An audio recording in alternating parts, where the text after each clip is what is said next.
Deus nos da noite, Deus nos seguimos os amigos, meu Pai, Filho e Espírito Santo. Amém.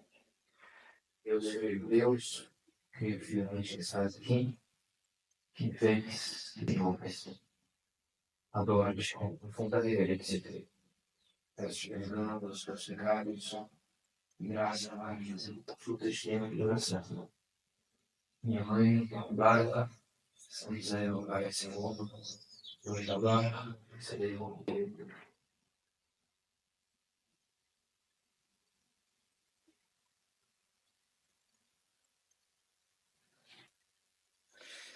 Vimos a sua estrela no Oriente e viemos adorá-lo. Vimos estrela meios e venimos adorar ele.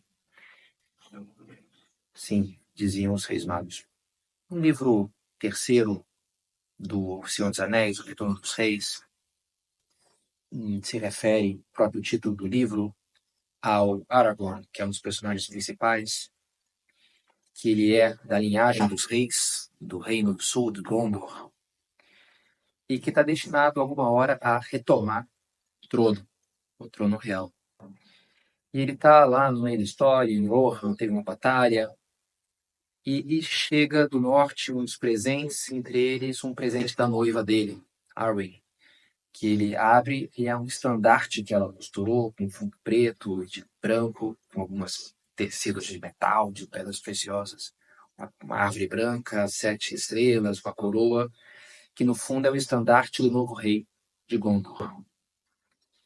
E no fundo, aquele presente é toda uma mensagem, uma declaração dela dizendo para ele, olha, chegou a hora. Chegou a hora de você, ainda que você passou a vida, e são gerações, né, que os herdeiros do trono vivem como andarilhos pretensiosos do norte, chegou a hora de mudar isso e abraçar a tua missão.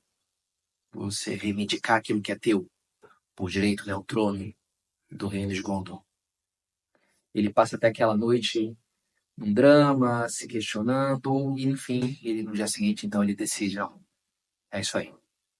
Ele abraça a sua missão, ele vai ter que atravessar até o caminho dos mortos, e vai enfrentar um exército, vai chegar então em Gondor a ponto de salvar a cidade de Minas Tirith, que está sendo atacada, dominada, com um navio inimigo dominado por ele, mas carregando, flamejando aquele estandarte que diz para todo mundo, olha, chegou o rei, aqui vem o rei de Gondor, que acaba de chegar.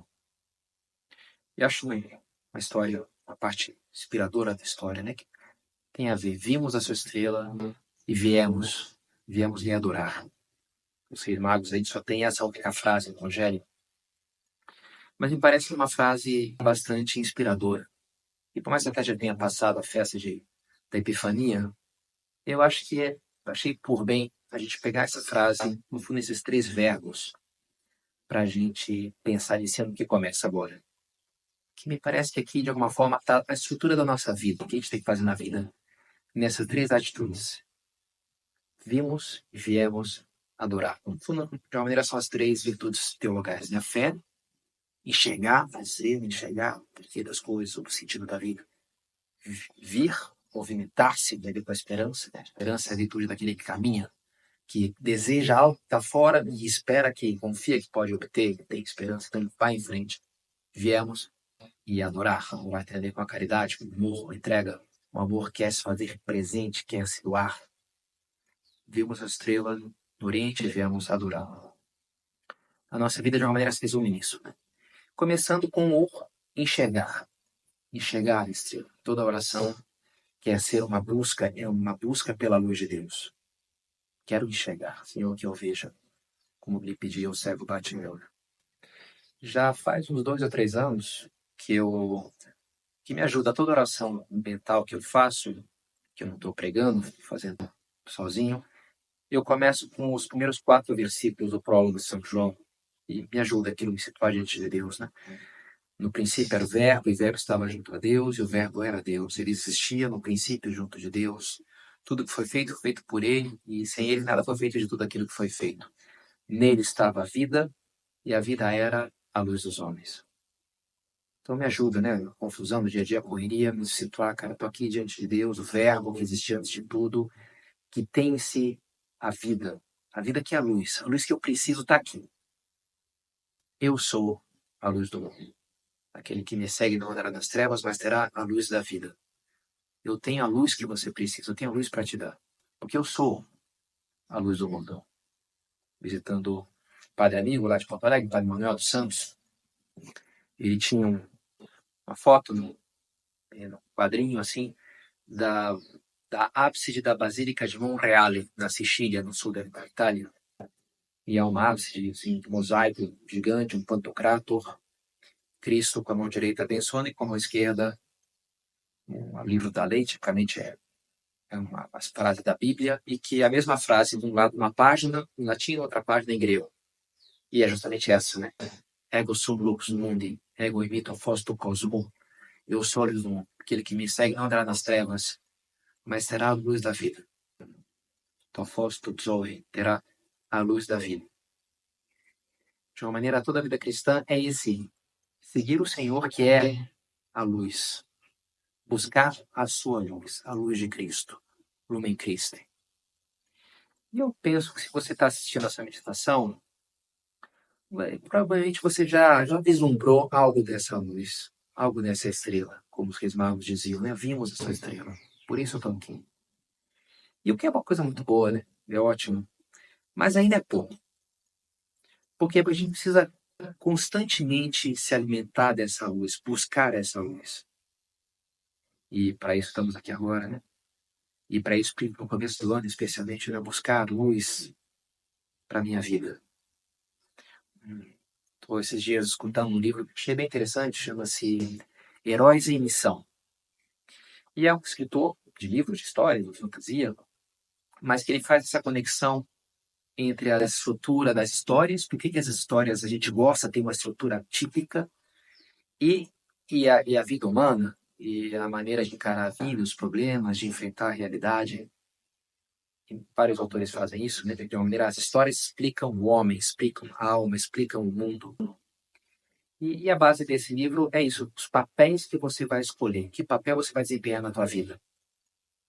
O próprio autor dizia, no começo, eu acho que ele desempenhava um papel um pouco de vítima, porque veio de uma família estruturada, dividia lá um apartamento com vários rapazes jovens que nem ele, mas nem ia nem para uma cama ele tinha, dormia ali no colchão, no chão mesmo, e os outros amigos seus começaram, né, passar um emprego, uma empresa boa, arranjar uma namorada, e a vida dele meio paradona, assim, e ele sentia um pouco a vítima também, né, não tive a chance que os outros tiveram, não tem essa característica, não tem aquela outra.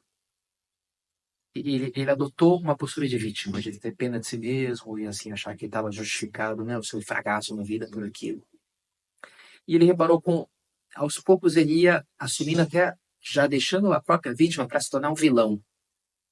Então começava a se sentir amargurado com a vitória dos outros, via lá um defeito na namorada que o outro arranjou, um emprego que o outro conseguiu, começava a fazer ironia para desmerecer aquilo.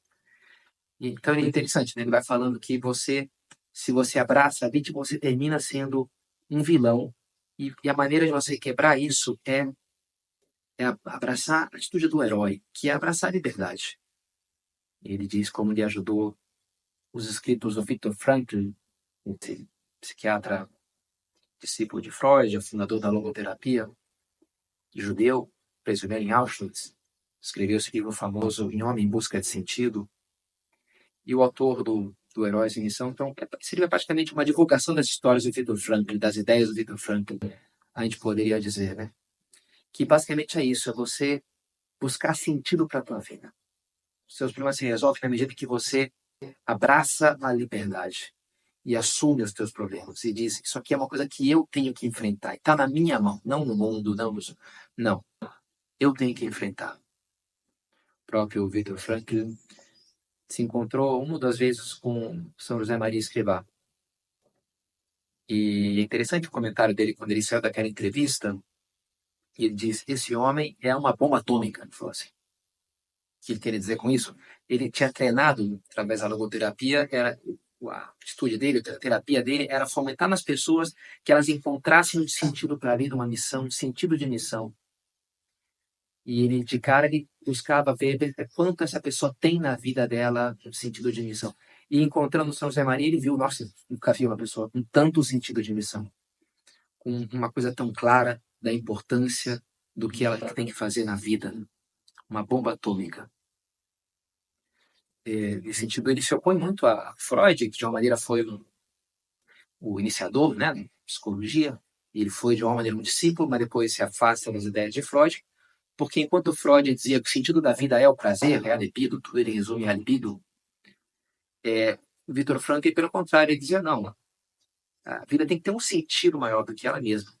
O prazer é uma distração que buscam as pessoas quando na vida delas elas experimentam um vazio de uma vida sem sentido, aí sim elas se distraem com o prazer, mas não é aquilo que resolve as coisas, né? Não é o prazer que resolve, de fato, o problema da vida.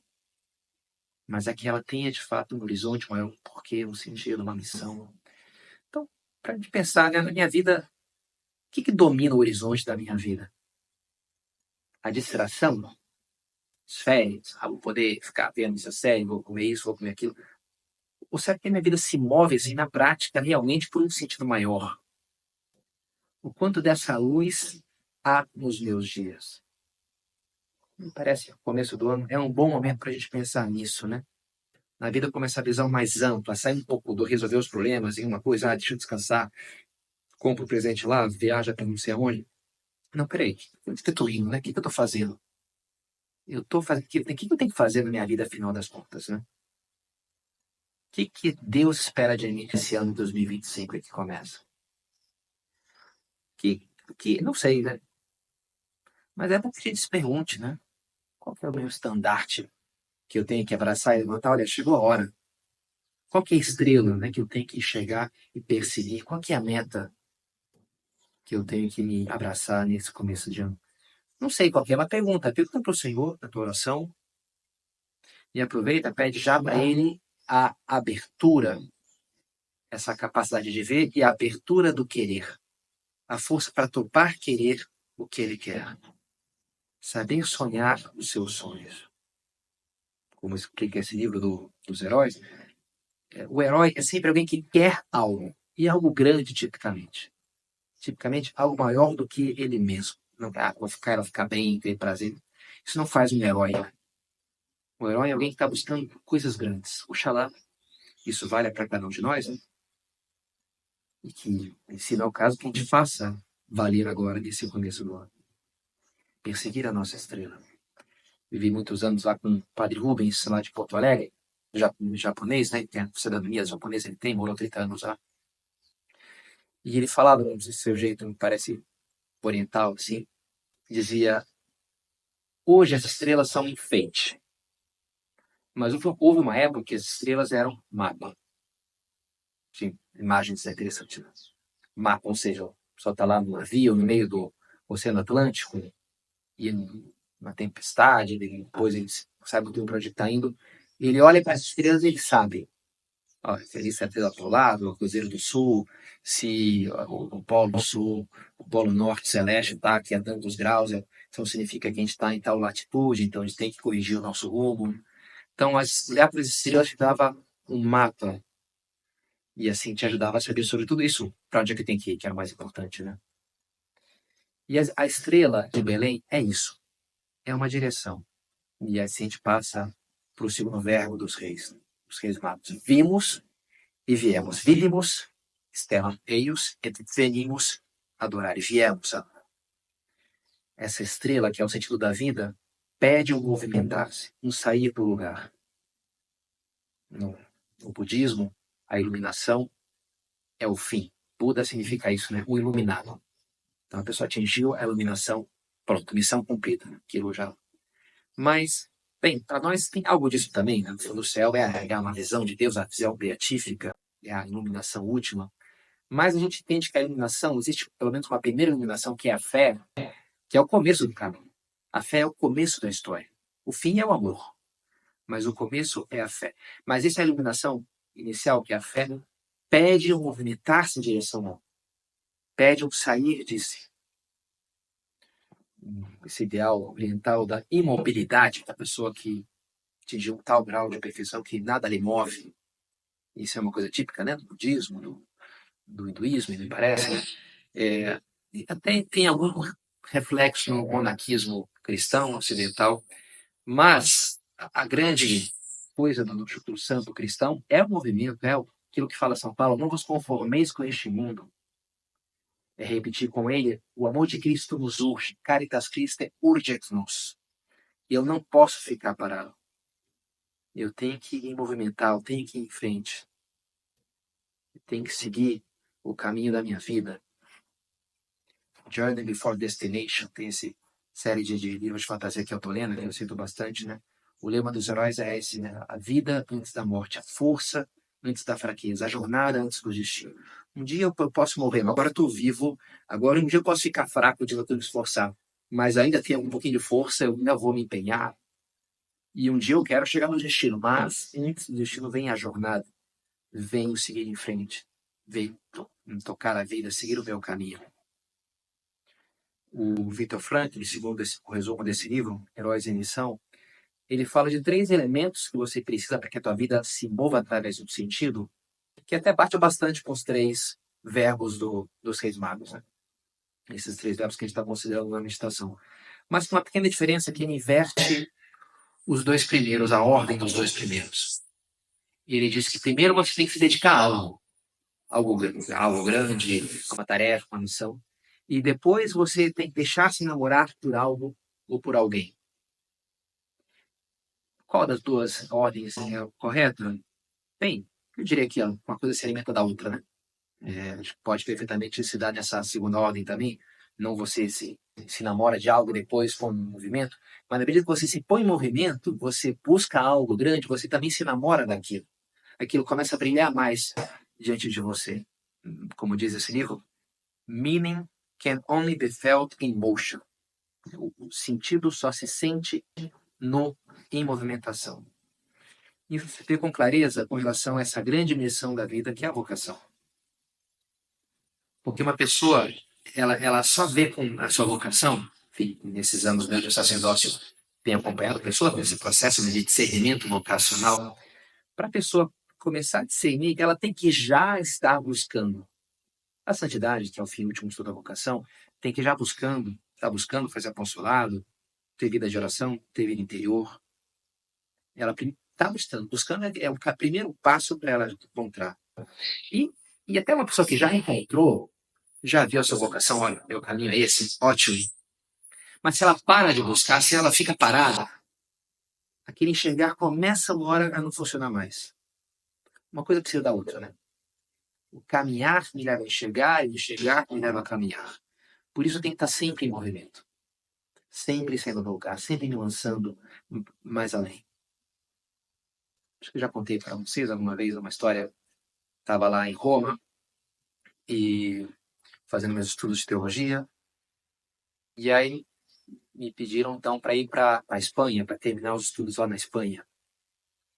E a princípio aquilo não me caiu tão bem, né? Vamos lá, claro, né?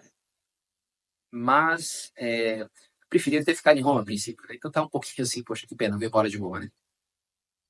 E tô olhando depois, uns anos que passam, foi ótimo, né? Ter ido lá para Espanha, aumentou um pouco a minha experiência das coisas, e foi nos meus estudos. Enfim, foi bem legal, foi muito bom. Mas naquela hora eu não estava achando tão legal assim. Mas me lembro um dia que eu cheguei da universidade, no final da manhã, estava sozinho, por acaso, atravessando um jardim da nossa casa, que ficava nas aforas de Roma, então num lugar bastante arborizado, um jardim imenso. Dava para realizar um texto completo, porque você só percorria o jardim de um lado para o outro, assim, só uma métrica, né? E atravessando o jardim em direção à casa, levava uns minutos, com muitas árvores altas, tinha até um riozinho que passa ali no meio daquele gramado.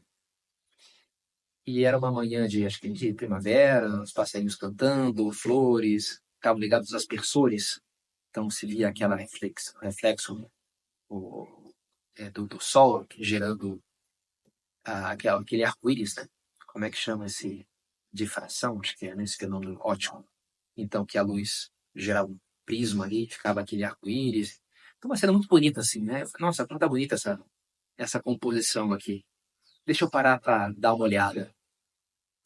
Mas ao mesmo tempo me veio uma vozinha dentro dizendo, olha, não para não, que movimento é mais bonito. E movimento é mais bonito. E aquilo me ajudou, né? Não só para aquele momento em concreto, mas toda a situação que estava vivendo, olha, viver em movimento, né? Não ficar querendo agarrar, sei lá, né? Congelar as coisas. Viver em movimento assim é que é bom. Tá sempre assim, rompendo o estojo. A gente tende a formar estojo, porque ali tá tudo arrumadinho, bonitinho, organizado, confortável. Tá quebrando, né? Quebrando. A gente não, essa vida aqui não pode ser um estojo. A gente vai chegar ao nosso destino, que é o céu. Mas aqui é um movimentar-se, é um sair do lugar, é um crescer. De São Paulo aos Filipenses, uma só coisa faço: esquecendo o que fica para trás, lanço-me para o que está à frente. Lanço-me em direção à meta para conquistar o prêmio do que do alto Deus me chama a receber em Cristo Jesus. São Paulo deixa para trás o passado de judeu e também o passado de cristão. Tem fundado várias igrejas, várias cidades, mas não ficar agora nessa cidade sendo o reizinho aqui, idolatrado, né? Não, vou para outro lugar, ninguém me conhece, vou apanhar e eu preciso. O amor de Cristo me urge. Ele tinha esse espírito de sempre ir para um lugar novo. Rei e mago são dois dos arquétipos que enumera Jung, os arquétipos masculinos. Mas os reis magos, talvez o melhor arquétipo que ele descreva seja o do explorador, do peregrino, que é aquele que se move, aquele que vai para o desconhecido, que explora novas experiências, novos lugares. Algo disso de ver em Abraão, que permanece sempre meio nômade, sempre se lançando, sempre solto nas mãos de Deus. A gente vê em Cristo percorrendo as aldeias da Galileia, sem ter onde reclinar a cabeça. A gente vê numa Santa Teresa, e numa fundação, e outra. Dom Bosco expandindo sempre as suas obras de caridade, todos os santos. Sempre buscando nessa vida um crescer no seu amor a Deus, né? Sempre o movimento. Sempre ir mais além. E eu? Não será que a minha vida está um pouquinho parada, estagnada? Conforme diz esse livro, Heróis em Missão. Não pense que você precisa se transformar para viver uma grande história.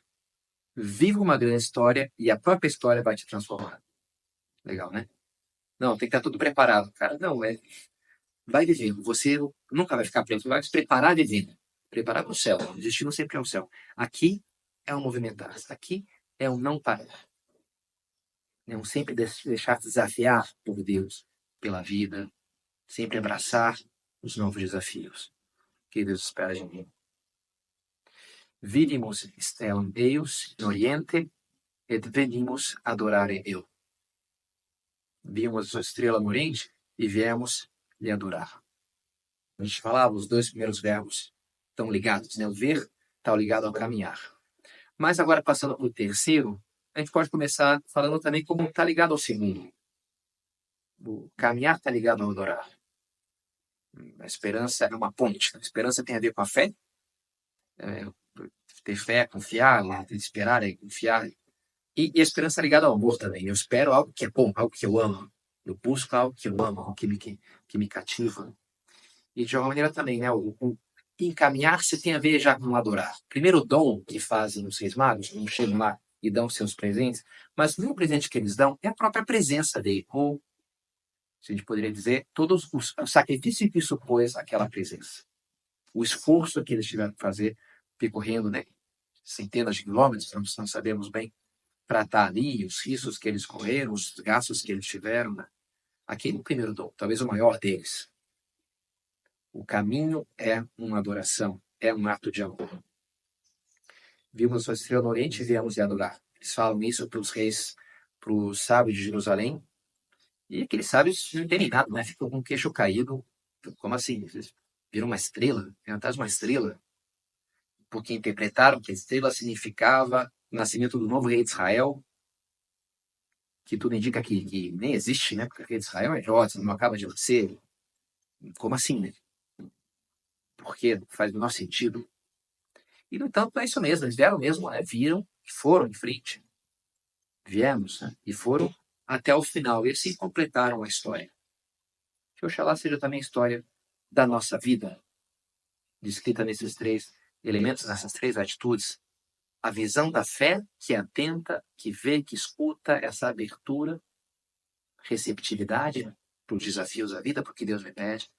A vitalidade da esperança, que me põe a caminho, que me dispõe à mudança, que me faz buscar e acreditar na transformação. E, por último, a vitória do amor que se entrega, que se faz dono.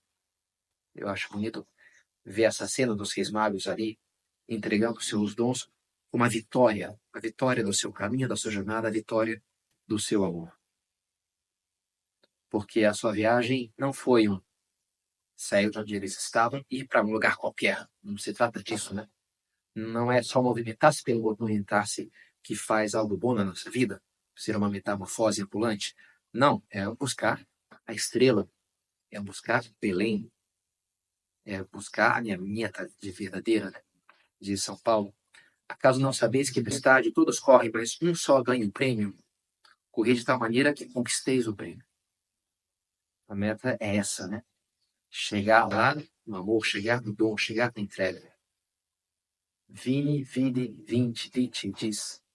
As frases famosas de Júlio César. Vim, vi e venci. Praticamente são os mesmos verbos dos Reis Magos, né? Só que no singular. Vimos, venimos. E mudando o último. Adorare para 20, né? 20, vencer. E mais uma coisa tem a ver com a outra, né? A adoração, o dom dos Reis Magos e a vitória do amor sobre o egoísmo. É um entregar-se. E é a vitória da vida. Nós estamos chamados a essa vitória. Esses dias aqui, nessa casa de retiro que eu estou, na Chácara de Pinhais, uma casa tão bonita, perto aqui de Curitiba, tivemos um aniversário, então, como parte das homenagens, ali uma pessoa cantou essa aria Nessun Dorma, da ópera Turandot, que até meu pai gosta muito, ele gosta de cantar, já me explicou mais 1000 vezes o significado dessa música, e até recentemente, agora o Natal, por acaso, voltou a falar disso, e tem essa frase que eu gosto também, né? Toda a letra é muito interessante. Tramontate stelle. O tramonto é o pôr do sol, né? Il tramonto. Tramontate stelle. Ponham-se estrelas. Tramontate stelle all'alba vincerò.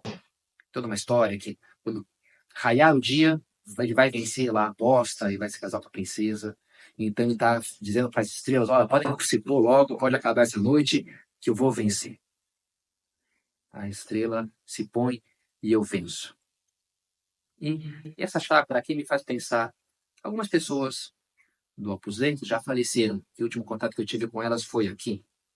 O Dr. Félix Alonso, o Padre Augusto Saldanha, pessoas muito queridas, né, que vieram da Espanha, outro da Índia, para fazer o Opus Dei aqui no Brasil, e que morreram de forma muito santa, pessoas muito, muito boas, né, muito santas, e foram estrelas na minha vida e na vida de milhares de pessoas, a gente pode falar assim, né? As pessoas que tiveram essa vida santa são estrelas. Mas, enfim, já faleceram. Diz Bento XVI, na Espesalvi, as verdadeiras estrelas da nossa vida são as pessoas que souberam viver com retidão. Elas são luzes de esperança. O Papa está vivendo esse ano jubilar com esse tema da esperança. E a esperança nos vem em grande parte dessas pessoas que foram estrelas da nossa vida. E, sobretudo, isso, as que chegaram até o final. As que venceram já a última batalha. Então, elas continuam sendo estrelas. Aquelas que podem dizer, como São Paulo, combati o bom combate, terminei a corrida, guardei a fé. Agora me está reservada a coroa da justiça que o Senhor justo juiz me dará naquele dia. E não somente a mim, mas também a todos os que amam a sua vinda. Ser fiel até a morte, dar-te a coroa da vida. Tirando o Apocalipse. Também cada um de nós está reservada, tem essa coroa reservada para sermos reis, a reinarmos como essas pessoas já hoje reinam junto a Cristo, porque combateram o bom combate, porque foram até o final. E também nós temos essa coroa lá reservada se a gente souber ir até o final, como os Reis Magos fizeram. Esse livro do Herói em Missão, ele fala, né, desses papéis que a gente pode desempenhar na vida, da vítima, do vilão. A vítima pode ou acaba virando um vilão, ou abraçando a liberdade da vida, ela se torna um herói. Se ela se cura, ela se torna um herói. Mas depois, então, que ela abraça a vida de herói, com o tempo ela termina se tornando um guia. Uma frase do livro é isso, né? As vítimas se curam e tornam-se heróis, Os heróis se fortalecem, tornam-se guias. E é o quarto papel que alguém pode desempenhar na vida, né? O de guia, aquele que o Mestre Yoda, sei lá, né? A pessoa Gandalf, que fala lá pro Aragorn, pro Frodo. Em geral tem o guia, que é o herói veterano da história. Que agora ele virou, ele mesmo, uma estrela. Por quê? Porque ele venceu os desafios da sua vida, ele foi até o final. E a sua vida agora ilumina as pessoas ao seu redor. Convida São José Maria, ilumina com o esplendor da tua fé e do teu amor os caminhos divinos da terra. Ilumina. Ele, no que fala Jesus, né? Vocês são a luz do mundo. Ele mesmo foi uma luz do mundo, é uma das suas biografias leva esse título, uma luz do mundo. Cada um de nós tem que ser essa luz, está chamada a ser estrela, abraçando a luz da nossa vida, abraçando os desafios, vencendo através da nossa entrega, através do nosso amor, e assim também nós vamos brilhar para muitas pessoas ao nosso redor. As verdadeiras estrelas da nossa vida são as pessoas que souberam viver com retidão. São luzes de esperança. E continua a salva Bento XVI. Certamente Jesus Cristo é a luz por antonomasia. O sol é lindo sobre todas as trevas da história. Mas, para chegar até ele, precisamos também de luzes vizinhas, de pessoas que dão a luz recebida da luz dele, e oferecem assim orientação para a nossa travessia. E quem mais do que Maria poderia ser para nós estrela da esperança? Ninguém mais do que Nossa Senhora. É bonita essa imagem aqui da chácara dos Pinhais, que é uma imagem muito dourada, né? Meio luminosa. Me faz lembrar do Apocalipse, que fala daquela mulher vestida de sol. Sei, o próprio Gabriel, quando vê ela, né, cheia de graça, vê a alma brilhante de Nosso Senhor, o Senhor está contigo. Ela é fonte de luz. Ela é a estrela, a heráldica. O símbolo de Nossa Senhora sempre é a estrela. Ela brilha, porque a vida dela brilha para todos nós. Então, vamos pedir a ela que seja na nossa vida essa estrela de fato que nos conduza, que nos guie até a vitória, até o encontro definitivo com o amor.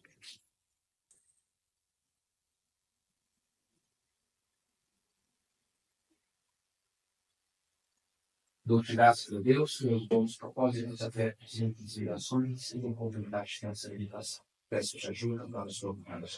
Minha mãe Imaculada, São José de Praga, Senhor, meu anjo da guarda, receberei